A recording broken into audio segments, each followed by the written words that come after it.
Hey everybody, welcome back to another episode here at Collector of Stuff.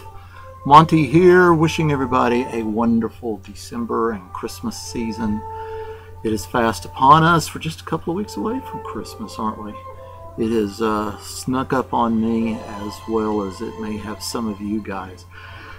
Hey, I want to start off by saying thank you to a whole bunch of you that have been leaving so many positive and encouraging comments about my music videos. Just wanted to do something fun, and yeah, you probably realize most of those were recorded last year, and I'm just reposting them again this year, and it seems like you guys are really enjoying those. Thank you to Gene, Paul, Ace, Peter, Buzz, Phil, all the names in your screen name, Thuggy1, and I'm trying to remember who else.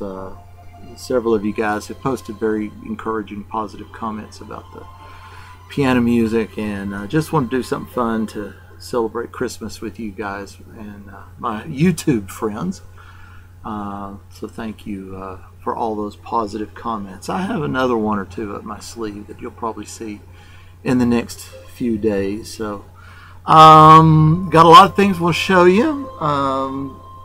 Comic book wise, I actually stopped into the Dollar Tree the other day and went in. You know, when you go into the Dollar Tree, you always go in for like one or two things, and then you end up spending $30 in there because you find all this cool stuff.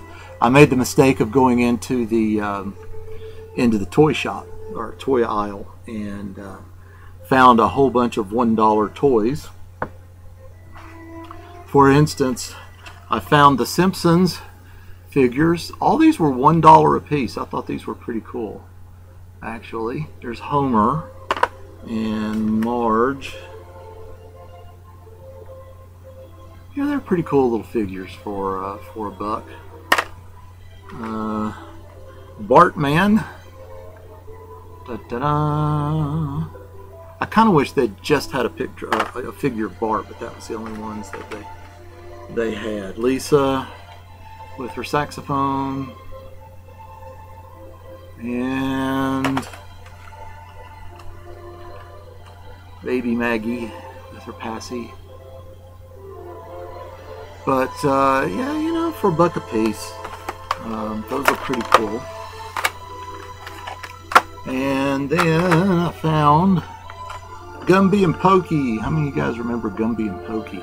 For some of y'all, this is way out of your generation, but for guys like me and Dr. Silver Age and Captain Strange Life and Hippies Collectibles, we all grew up with Gumby and Pokey, I guess. But I'd like to have a larger figure. These are kind of small. What do you expect for a buck, you know? But Gumby and Pokey, of course. Some of you may remember Gumby played by Eddie Murphy on Saturday Night Live, but he sort of did a caricature, a grumpy caricature of Gumby. But anyway, there's some nice little facts that are written on the back of this card. Little trivia about Gumby and Pokey. I don't know if you can read that or not, but you can pause the camera there to read those if you're interested. But Gumby and Pokey used to show up like on Saturday afternoons a lot. When I was a kid, they'd pop in an episode of Gumby and Pokey, just a claymation sort of thing, you know. And then also for a buck a piece, I found these DC superhero figures. Superman and Flash. Oh, there he goes. And Green Lantern. If I can get him in there.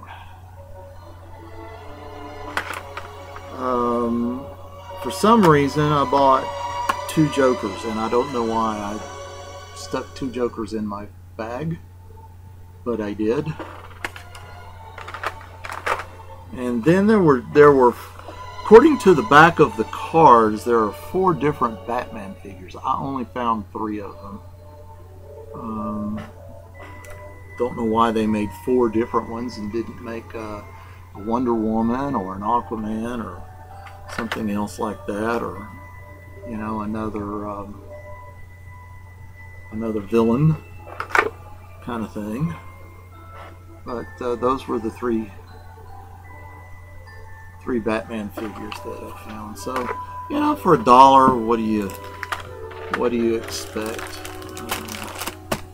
I'm not complaining. Just thought those were fun. A little something to sit on the shelves, you know, maybe a bookcase. Then I was standing at the cash register. I saw these. These are hand wipes, and these are Ultimate Spider-Man. I actually bought a couple of these. But, you can see what's on the front of each bag. I haven't opened them yet. I don't know how long these things stay fresh, but thought it was cool to see those. So yeah, got all those Dollar Tree stuff. All right, now, oh yeah, I went to see the Hunger Games, the Mockingjay Part 2 the other night, and bought a Coke and got this nice Star Wars cup. It's a nice cup, not a disposable cup, but a very nice hard plastic that you get your drink in. Anyway, that was kind of neat. And then, before I get to the comic books, wanted to show you, stopped at a yard sale the other day. It was just on a whim, and I picked these up for $2 a piece. These lunch boxes. This one is Superman, and it's the same on both sides, except this side is flat and this side is punched out, so it's kind of embossed, I guess, you know, what you would call it. This one doesn't have a handle. The handle is broken off, but yeah, there's nothing inside of it, no mug or soup can or anything, but I thought that would be a fun little pickup. And then there was Wonder Woman there as well. So again, this side is embossed, this side is flat. There's the same on both sides, and it's empty as well. This one does have the handle, so it could be used if I wanted to, but yeah, I thought those were worth a couple of bucks. No problem whatsoever. Now, let's talk about some comics. I actually today wanted to. My back issue hauls are very small this month because it's Christmas and funds are kind of tight as far as that goes. So don't have a whole lot, and so I thought I would mainly show off my new haul of books, the new issues that I'm getting in my sub list. And but let me show you the few things that I did get. Just picked up a stack of Green Lanterns from the 2000. What was this? The 2003 run, I think. Anyway, just trying to go ahead and work on that run. I actually have quite a few that start like in the 40s, the mid 40s, 45, 46, and go upwards. But I didn't have a lot in the earlier books, so I was able to pick up issue number 3 and 7 with a nice little Christmas cover, Christmassy cover on there, sort of. No, that's not a Christmassy cover, is it? I thought those were Christmas. My bad. I thought that was the one that had the Christmas tree cover on it. There's one that had a Christmas tree. That must have been in my last stack. I am losing my freaking mind. I truly am. Man, I turned 50 this year, and I can't remember names of people or streets or anything. Green Lantern number 20, 21, 22. My apologies, I've just lost my freaking mind. 23, 37, 38, 39, 39, 39, and 42. Yes. Alright, so just some random Green Lanterns that I was able to add into the collection. Now here's the interesting books that I wanted to show you, the really interesting books. I don't know that I've ever seen anybody on YouTube talk about these books before. You know, they're not important books, they're just fun books. I actually meant to show these to you back in October for Halloween, and I, of course, was unable to do everything I wanted to do for Halloween. I've already apologized for that.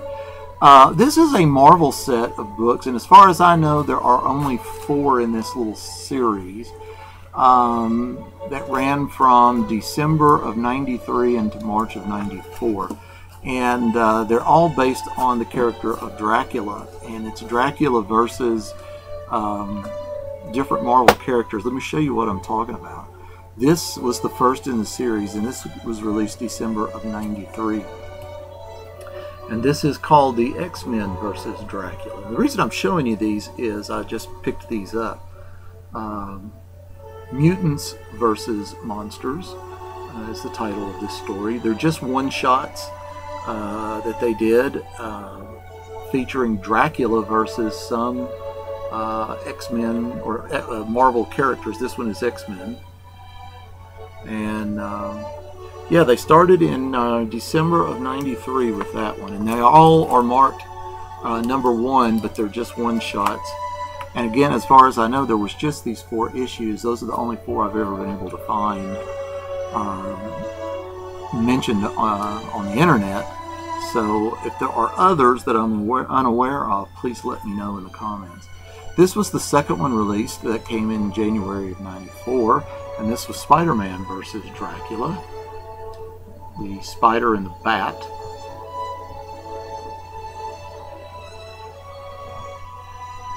Pretty cool cover.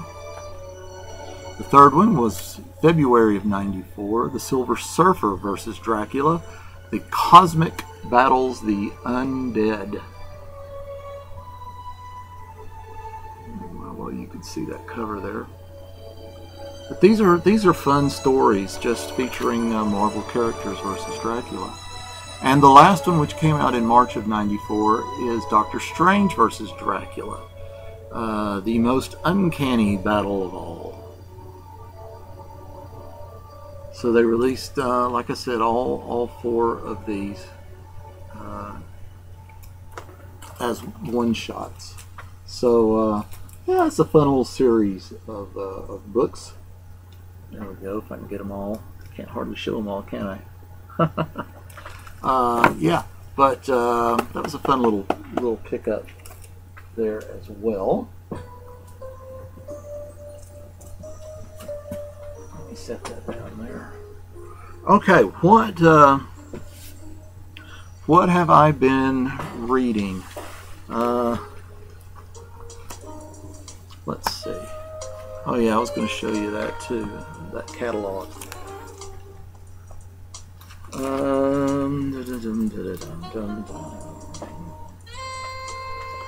Let's see. This is what my stack looks like over the last 2 weeks. Yeah, I think this is just 2 weeks. You can see it's ridiculous how many books I am reading.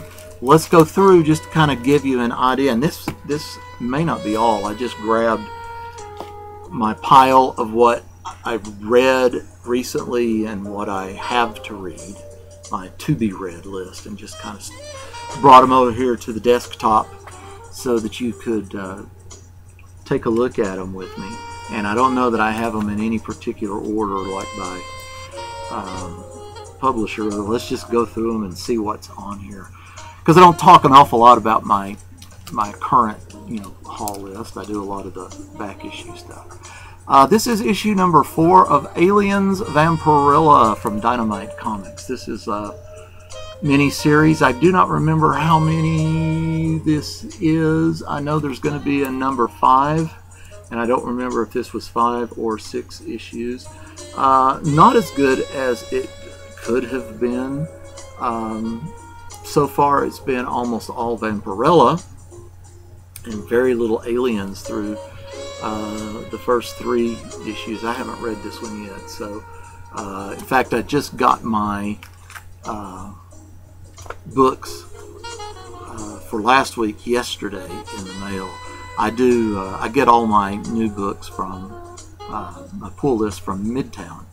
So books that came out last Wednesday, I get them usually on the following Monday in the mail. So I'm always like 5 days behind. When you guys do your Wednesday hauls and then you read them and then do your videos and start talking about spoilers and stuff, I can't watch those because I want to wait and read the book. So I'm oftentimes watching your Wednesday videos much later than, a week or so later after I've had a chance to read them. Invincible Iron Man with Mary Jane on the cover. This has been okay. Again, hasn't been a lot of action as far as Iron Man goes in the first 3 issues. This is issue number 4.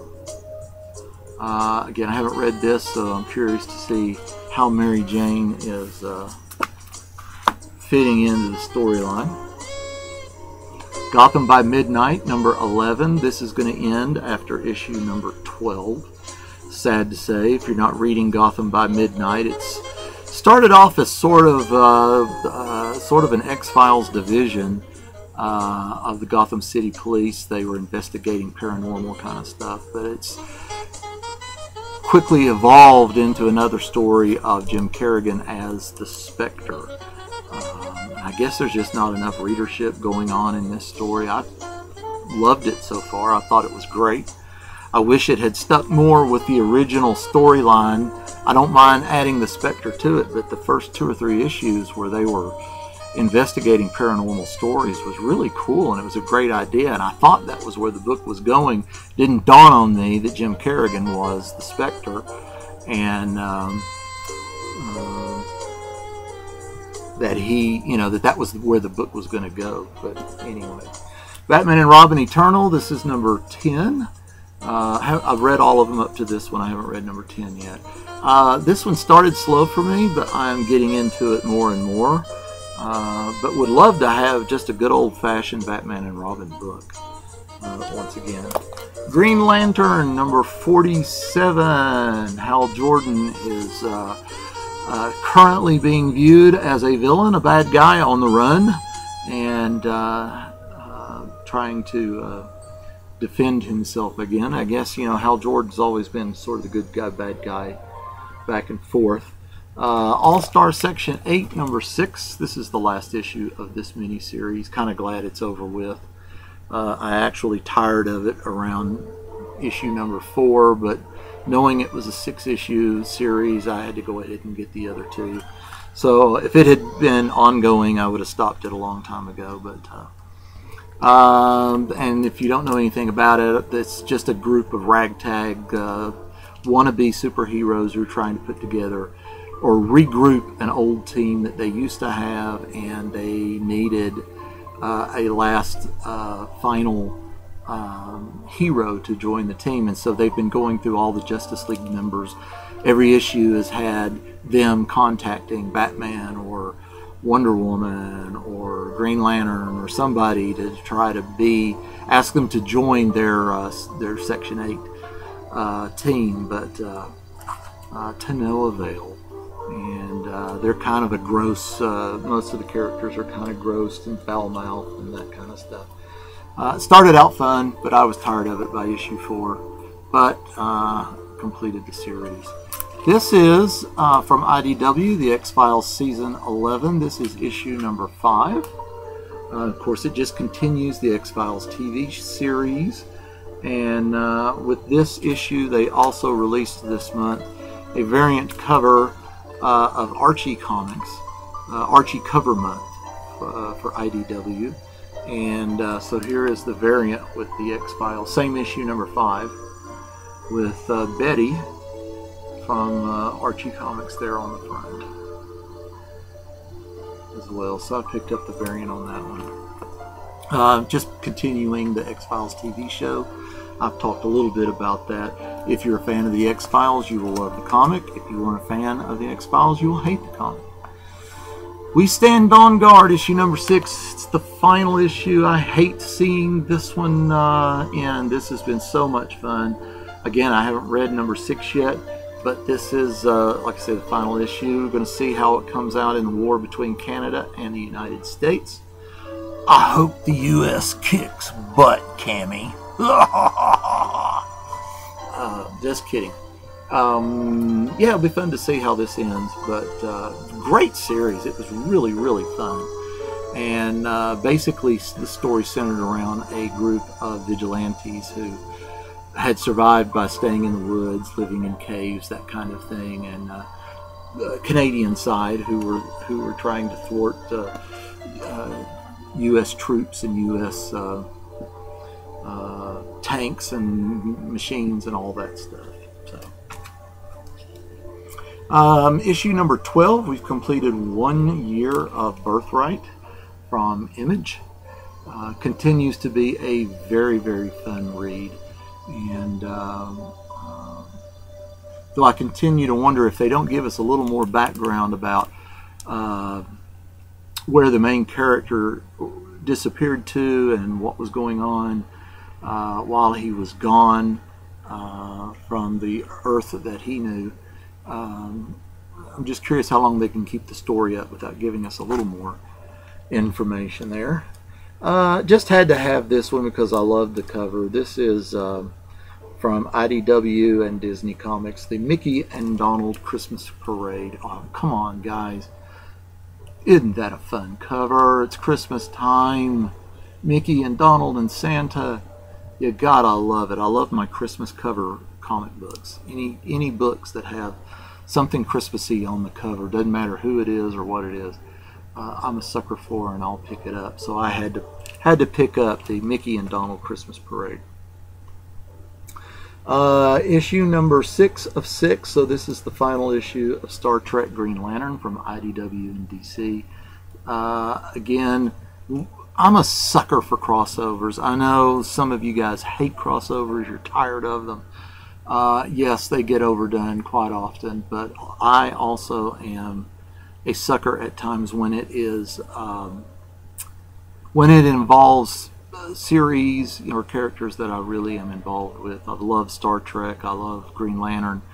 However, this was a big disappointment. You know, I really looked forward to this one coming out. Really thought it was going to be a great book, but I guess crossovers are never great books, are they? Though I did enjoy the Star Trek Planet of the Apes one that came out, the series that came out before this one, but I'm glad this is over with. It seemed, again, you know, like I mentioned before about the Vampirella aliens, so far the books seem to all center around Vampirella. Likewise, this all seemed to center around Green Lantern. It seems like there was very little action going on with the Star Trek characters. So when you have these kind of crossovers, it always seems to kind of favor one side over the other. And, you know, where are the good stories that involve both franchises that you could, you know, surely you could come up with better stories than some of the ones that we have. Star Wars 13. Haven't read this one yet. And then here's the annual #1 that just came yesterday. I'm greatly enjoying the Star Wars and the Darth Vader series. Then they did the one-shot Vader Down, which I picked up, and then the rest of that story is being carried on in the Star Wars and Darth Vader books. So Glad that I was already reading both titles, because to finish that storyline you had to buy both titles. Uncanny Avengers. This is lots of fun.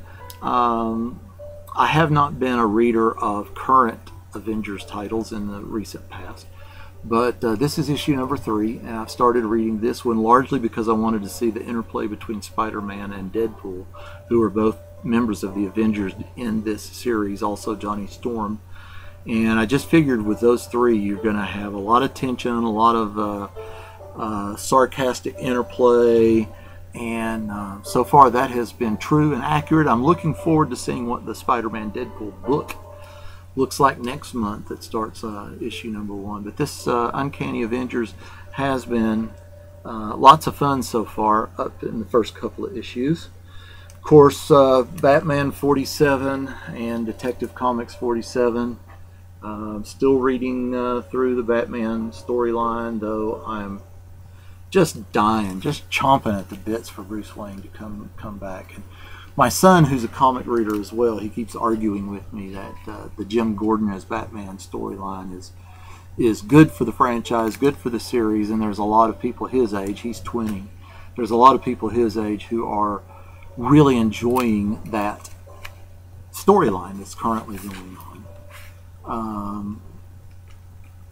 Call me old-fashioned, but I really want my Bruce Wayne back in these books. I really do. So, though I am enjoying the discovery of this new villain, Bloom, I think he could end up being a rather fun villain for Batman in the future.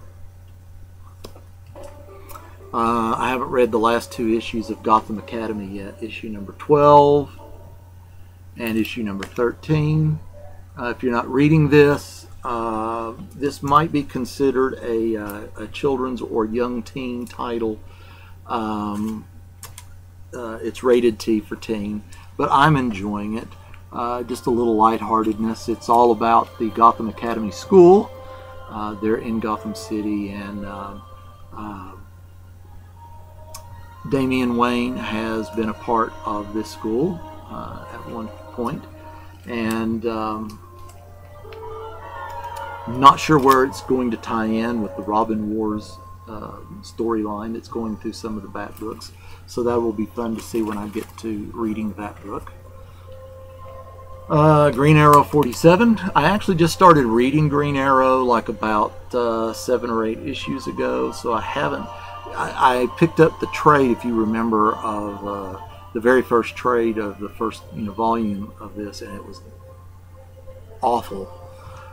Started to say something bad. I had to catch my tongue. It sucked royally, and but I kind of picked up an issue or 2 just to see what was going on about 7, 8 issues ago, and since then I've been reading this quite regularly. And my phone is on vibrate, but it's ringing, and I'm trying to see who that is. I'm not sure who that is, so we shall leave that there. This is Doctor Strange, issue number 3. Not as good as I'd hoped it would be so far in the first 2 issues, but I'm sticking with it just because I'm a fan of Doctor Strange. And I'm sticking with it, and going to, for a few more issues anyway, see what happens.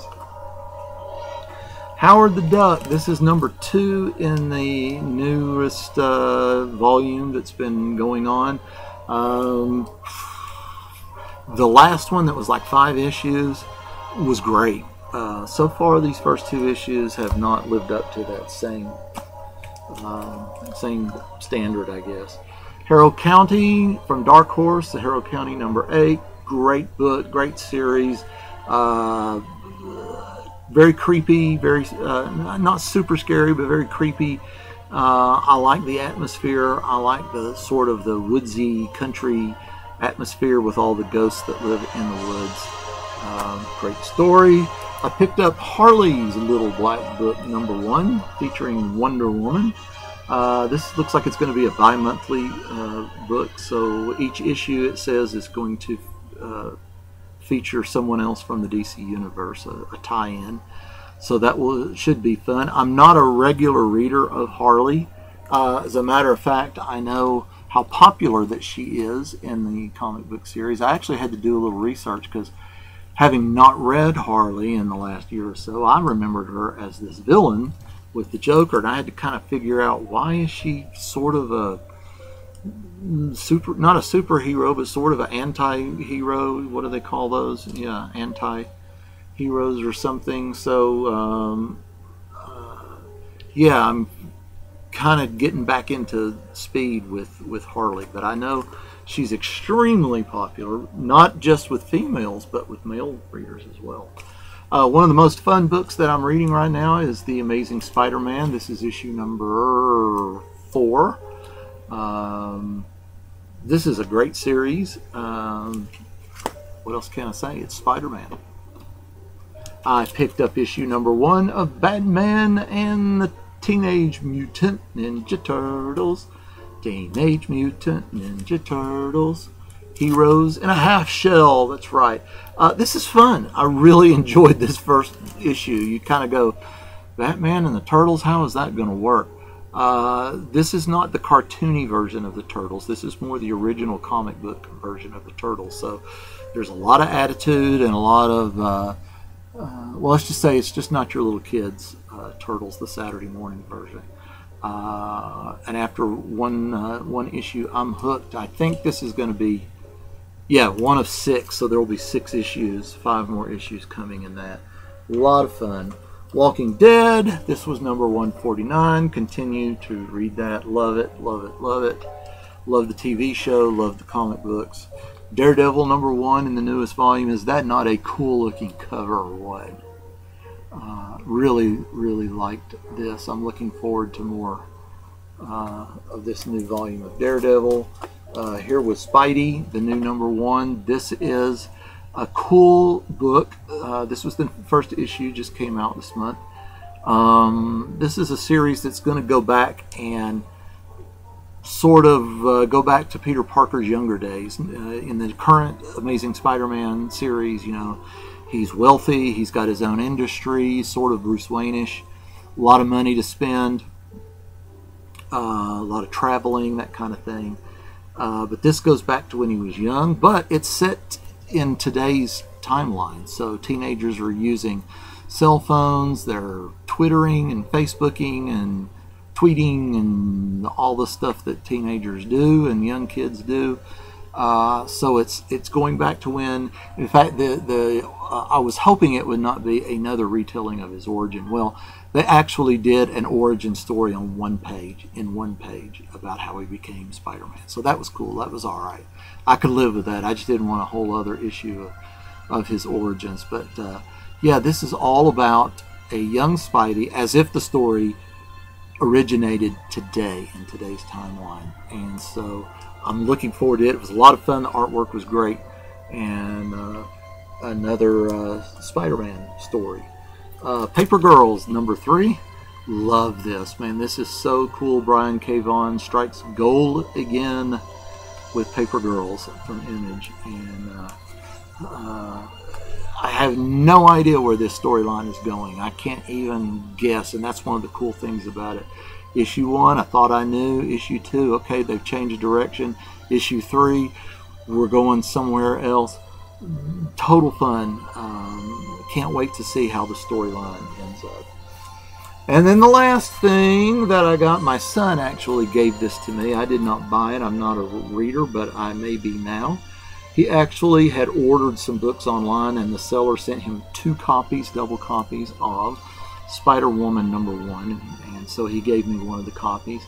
And I read this, and I knew nothing about Spider-Woman, never read her, never nothing. So I had to kind of figure out who she was, and why in the heck is she looked like she swallowed 8 watermelons.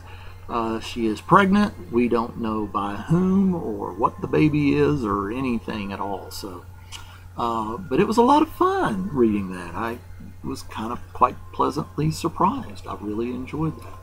So, yeah, that's what my last couple of weeks of reading comics has looked like. And like I said, about 2/3 of those I haven't read yet. So, got a lot to catch up on this week and do a lot of comic book reading. Last thing I just wanted to show you, this just came in the mail yesterday, and I don't know, you know how you sometimes get on mailing lists, catalogs and stuff, and you have no idea how you did. I guess somebody had been watching my eBay purchases and Amazon purchases and things like that, but this catalog came in the mail called Gifts and Collectibles, thousands of new fun gifts from oldies.com in Narberth, Pennsylvania. Oldies.com, but this is the catalog, and yeah, I mean, obviously it caught my eye with all of the pop culture stuff, and yeah, there is, let me see if I can, you can go to that website, oldies.com, and oops, I shouldn't have shown my address there. That was dumb, wasn't it? Oh well. Now my address is going to be flooded by all sorts of things, I guess. Please don't do terrible things to my address. But anyway, it's just full of all kinds of pop culture things. There's Scooby-Doo merchandise and Hello Kitty and Doctor Who, Walking Dead. There's some Marvel Avengers kind of stuff. You got mugs and statues and shirts and all kinds of things. But anyway, go to if you're not getting this in your mail, go to oldies.com, check out the site, and probably there's a place where you can order the catalog, unless you don't want the catalog and you just want to view them online.